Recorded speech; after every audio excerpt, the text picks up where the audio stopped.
The sage and his beloved mountain, inseparable, the mightiness of the hill perfectly matched by the spiritual might of the sage. What was the relationship between both? Revered as the mountain of fire and representing the element of Agni, Arunachala symbolizes the highest knowledge, the very core of the Upanishads. Arunachala, being one of the oldest rock formations on earth, reinforces the ancient tradition that holds this mountain to be most sacred. According to the Puranas, since the very beginning of creation, those who seek the highest truth have been drawn inexorably by the deep mystical quality of the mountain and its timeless spiritual resplendence. Arunachala Mahatmyam states that this mountain is Lord Shiva himself, and that just to think of Arunachala sets one on the path to liberation.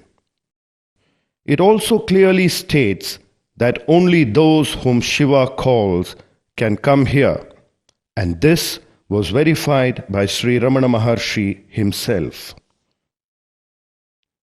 Tiruchuri is a small village about 30 miles south of the famous pilgrim center of Madurai in South India. On the 30th of December 1879, in a small house opposite the Bhuminatheshwara temple which dominates the village, Venkataraman, who was later to become Bhagavan Sri Ramana Maharshi, was born. This was the night of Ardra Darshan, a day sacred to Lord Shiva. As the deity re-entered the temple after the ceremonial procession, the first cry of the child was heard from this room.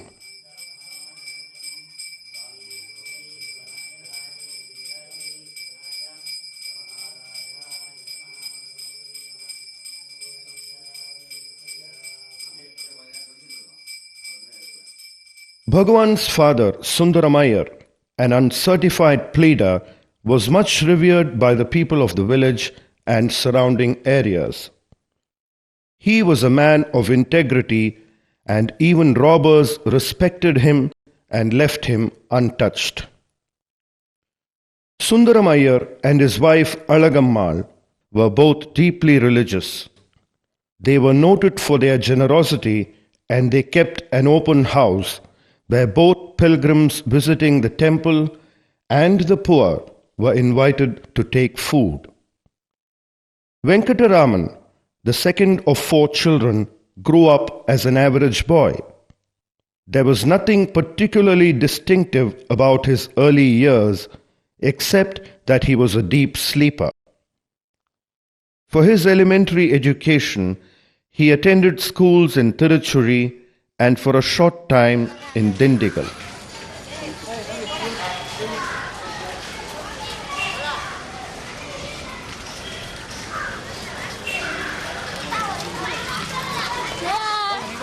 In 1892, tragedy struck the family. Venkataraman was just 12 years old when his father Sundaramayar died, leaving the family to be cared for by his 2 younger brothers.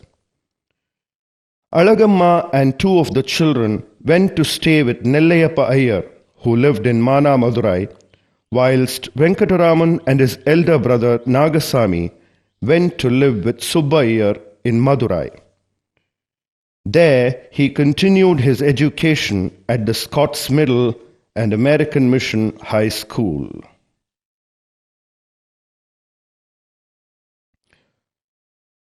It was apparently by accident that Venkataraman heard about Arunachala when he was 16 years of age.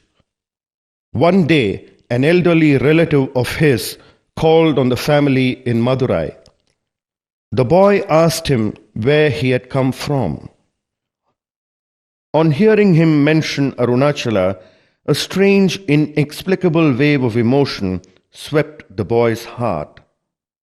He then asked, "What? From Arunachala?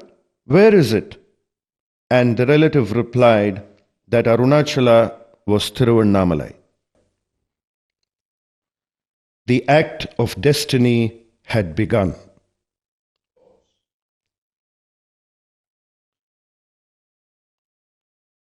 Sometime in July 1896, when Venkataraman was sitting on the first floor of his uncle's house, a sudden and unmistakable fear of death took hold of him. He felt he was going to die. But instead of panicking, Venkataraman calmly set out to solve the mystery of death itself. He proceeded to find out what it was that died. In a flash, it dawned on him that death was for the body alone. The true being has no death. For the young lad, such realization was not the result of logical thinking.